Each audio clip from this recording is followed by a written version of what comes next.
Le ministre d'État, ministre de l'Agriculture et Sécurité alimentaire Moïse Nzangi reste déterminé pour atteindre les objectifs de son ministère, notamment celui de l'autosuffisance alimentaire. Nous irons tous faire un diagnostic profond de notre secteur agricole, de l'administration du secteur agricole, des acteurs de l'agriculture en province. Et ça, nous allons le faire ensemble. L'objectif premier, c'est qu'à travers l'application de ces documents, nous puissions atteindre le premier objectif qui est l'autosuffisance alimentaire. Engagement pris le 11 février de l'année courante, lors de la grande réunion qu'il a tenue à l'intention des agents et cadres de l'administration agricole et sécurité alimentaire au fleuve Congo Hôtel à Kinshasa, capitale de la République démocratique du Congo. Il y a un monsieur qui va venir ici. Il va vous présenter un outil que vous allez utiliser sur le terrain pour faire le diagnostic complet du secteur agricole. C'est un outil informatique que vous allez utiliser pour récolter l'ensemble d'informations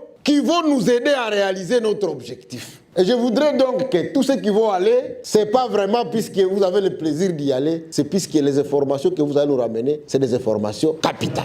Pour relier la parole en acte, il a dépêché une forte délégation de son ministère composée des experts administratifs du dit secteur pour une identification et un diagnostic profond du secteur et administration agricole. Conduite par l'ingénieur Richard Béa, directeur de la cellule agriculture de la conservation du ministère national de l'agriculture et sécurité alimentaire en République démocratique du Congo, cette délégation a pu parcourir la ville d'Inongo pour vérifier l'existence effective des structures agricoles avant de les identifier puis les enregistrer dans la base de données de ces ministères qui s'emploient pour la réforme structurelle. La province de Mai-Ndombe, c'est une province vraiment agricole. Alors, on ne peut pas comprendre qu'une province agricole n'ait pas à manger, à donner à sa population. Pour moi, la population de Mai-Ndombe doit être d'abord une population agricole. Donc, l'idée de faire de la révolution agricole agressive, je pense que la première province à laquelle ce slogan-là est adressé, pour moi, c'est la province de Mai-Ndombe. Après la ronde, les animateurs de ces structures agricoles saluent l'initiative de cette réforme, un programme ambitieux du président de la République et chef de l'État Félix Antoine Tshisekedi Tshilombo qui lutte contre la pauvreté et la famine.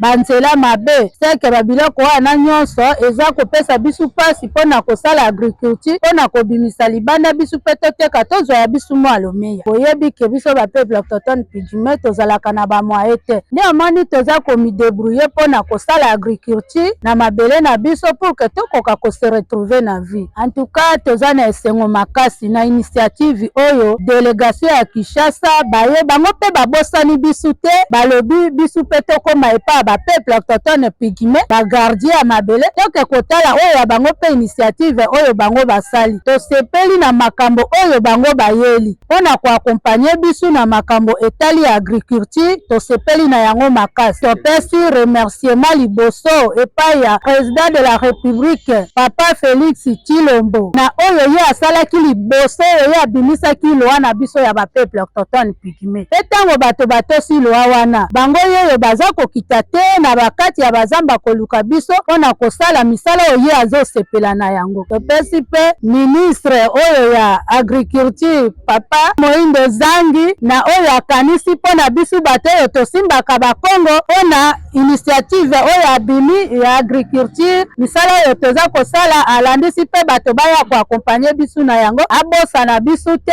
atika biso pe te soki atiki biso papa tokufi aakompanye biso na nyonso asunga biso na babiloko nyonso wana ekosepelisa biso. Na remercier chef de l'État mpona ba initiative oyo, na remercier pe excellence ministre ya agriculture Moïse Nzangi na ndenge bakanisi province ya Mai-Ndombe parce que apparemment tozalaka neti isolé neti baabandona biso neti bakipaka biso te. Or toza parmi les 26 provinces ya mboka. Donc biso toza baacteur oyo totravaille na secteur agricole mais tomonanaka mpenza te. Nzambe asali ngolu atindeli biso délégation moko lelo ya ministère ya agriculture pour ke baya kotala biso tosalaka nini tofabrikaka nini toza koproduire. Na remercier pe délégation en tout cas grand merci. Na masolo na biso to sololi na mukuse bandeko bayaki batala ya solo soki ba coopérative eza ko exister ba vérifier ba document na biso nyonso oyo ezolakisa ke toza coopérative parce que na pays batimso koyoka kaka toza na coopérative mais soko oke okotikala komona te eloko te ni mukanda ni pe production par rapport na ba demande tokosenga kaka na bakonzi ya mboka bakanisaka biso ba producteur agricole parce que tozo souffrir. Or soki biso toza te eza pasi mukonzi azala asala pe musala parce que il faut biso to produire pour que to leisa mboka. Biso awa toza ba mama o balingi kosala musala ya agriculture na province ya Mai Ndombe. Tomoni papa Félix Gisekedi atindeli biso délégation ndenge yei pona koyede biso ba mama tuka to sepeli makasi na yango nzambe apambola ye penza akende liboso pe basuka wana te bako bakaka kosunga biso ba mama koto toza na pasi ya makasi. Tozo remercier ministre na biso elongo na collaboration na ye nyonso nzambe apambola bango makasi. Tozo zanga ba macheti, tozo zanga bipasoli, tozo zanga basi, toza na besoin ya ba moto pona komema biloko pona kosala ba semence ya kolona toza na besoin na yango makasi wana nde en tout cas Mai Ndombe tokozala penda ok. Il s'est déplacé que cette délégation dépêchée par le ministre d'État, ministre de l'Agriculture et Sécurité alimentaire fera les mêmes exercices dans les Mai Ndombe profonds afin qu'aucune structure agricole en règle ne soit écartée dans la base de données du dit ministère. Nous cheminerons ensemble, nous réaliserons nos objectifs ensemble.